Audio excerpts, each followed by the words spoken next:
She stood silently by the shop window, her eyes filled with quiet longing. While others dreamed of glamour, she only wished to belong. No one knew the secret she carried, the worry she hid behind a faint smile. Life had already taken so much from her, hopes, chances, even confidence, but what happened next would prove that kindness can change everything. Amara was a quiet 15-year-old girl who lived with her mother in a small one-room home at the edge of town. Her father had passed away when she was 8, and ever since then, life had been a journey of survival. Her mother worked long hours washing clothes in nearby houses just to put food on the table. There were days when even a simple meal was uncertain, yet Amara never complained. She helped with chores, studied under a dim lamp, and tried to stay grateful for the little they had. At school, Amara was reserved but kind.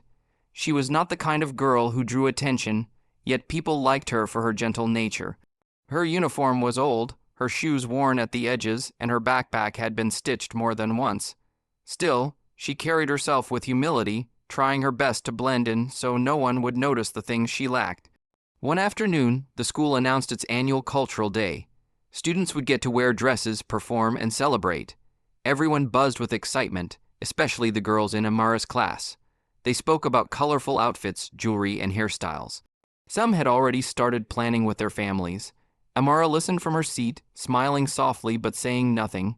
She didn't have a dress. She didn't even have the money to buy fabric. As the other girls compared ideas, she quietly folded a page in her notebook and packed her bag.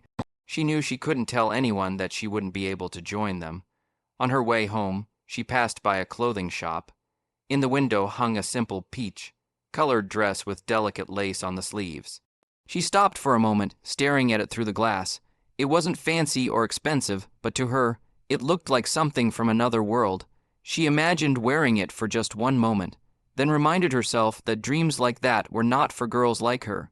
With a sigh, she walked away. That evening, her mother noticed her silence. "Are you all right, Beta?" she asked, folding laundry. Amara forced a smile. "I'm fine, Ama, just tired." She didn't want to add another worry to her mother's already heavy heart.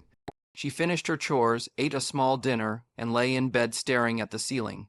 The thought of Cultural Day kept returning, mixing with sadness she tried not to feel. At school the next day, the topic came up again. Two of her classmates, Zara and Mira, noticed she didn't join the conversation. "Amara, what color are you wearing for the event?" Mira asked with a friendly smile. Amara hesitated and replied softly, "I don't think I'll attend." "Why?" Zara asked, surprised. "I just don't feel like it," Amara said quickly before walking away. They exchanged glances. Something wasn't right, but neither pressed further. That night, while sitting with her books, Amara whispered to herself, "It's just one day. It's okay." But deep down, she felt the ache of being left out, not because she didn't want to join, but because she couldn't. As the cultural day approached, the excitement in school grew louder. Girls tried hairstyles during recess, boys practiced performances, and teachers prepared decorations. The classrooms buzzed with laughter, gossip, and planning. Amara kept her head low and avoided the topic altogether. She started spending breaks in the library or sitting quietly under the old peepal tree near the back of the schoolyard. She thought that if she made herself invisible, no one would notice her absence on the big day. But the truth couldn't stay hidden. During lunch, a group of girls near the canteen were excitedly comparing their outfits. One of them, Sana, who often made sly remarks, asked loudly, "Hey, Amara, are you coming in your usual uniform, or are you just going to watch us from the sidelines?" A few girls laughed, though some looked uneasy. Amara froze and lowered her gaze. "I'm not going," she said quietly. "Of course you're not." Sana muttered under her breath, "You probably don't even have a dress." She didn't mean it with compassion, only mockery. The words stung, like someone had ripped off the lid of a wound she'd been trying to hide. Amara didn't reply. She simply walked away, her eyes burning, her face flushed with embarrassment. Later that day, she overheard two students whispering, "Did you see her shoes? They're so old. I heard she lives in that broken house near the river. She's probably not coming because she can't afford anything." Each word fell like a weight on her chest. She didn't blame them completely. They didn't know her life, but that didn't stop the pain. When she went home that evening, she stayed quiet through dinner. Her mother sensed something was wrong, but didn't push her. After eating, Amara stepped outside and stood near the doorway, watching the sky fade into night. She remembered how happy she used to feel about small events at school when she was younger. Back then, her father would save little amounts and surprise her with something new, a ribbon, a bracelet, a pair of shoes. She thought of him and felt tears welling up. Inside, her mother softly called, "Come rest, Amara." "I will," she replied, wiping her eyes before stepping in. The next day at school, Zara and Mira tried talking to her again. "Are you really not coming?" Mira asked gently.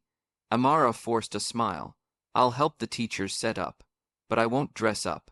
Zara looked at her for a long moment, noticing the tired sadness behind her smile. She wanted to ask why, but she respected her silence. After school, Zara and Mira spoke privately. "There's something wrong," Zara said. "She wants to come, I can tell." "I know," Mira agreed, "but I think she can't." They both sat quietly, the unspoken truth settling between them. In that moment, a quiet idea began to form, an idea that would soon turn into something far bigger than they expected. Meanwhile, at home, Amara folded her books and put them aside, already preparing herself to miss the day everyone else would remember. The day before the cultural event, Amara attended school as usual. Decorations were being finalized, and the stage was nearly complete. She helped carry chairs to the hall and arrange the banners, pretending she didn't feel left out. She tried to smile when teachers thanked her, but deep inside, the heaviness remained. After school, as she was about to leave, Zara approached her. "Can you come to my house for a little while?" she asked casually. Amara hesitated. "I should go home. Amma might need help." "It won't take long, please," Zara insisted with a gentle smile. Reluctantly, Amara agreed. Together they walked through the narrow lanes until they reached Zara's home. When they stepped inside, Mira was already there along with two other girls from their class, Heba and Noor. Amara blinked, surprised. "What's going on?" she asked softly. Zara exchanged a glance with Mira, then stepped forward. "We know you are not coming tomorrow because of the dress," she said gently. Amara's heart stopped. She opened her mouth to deny it, but Zara continued, "And we're not here to embarrass you. We're here because we care." Mira lifted a small box from the table and placed it in Amara's hands. "Open it," she said. With trembling fingers, Amara opened the lid.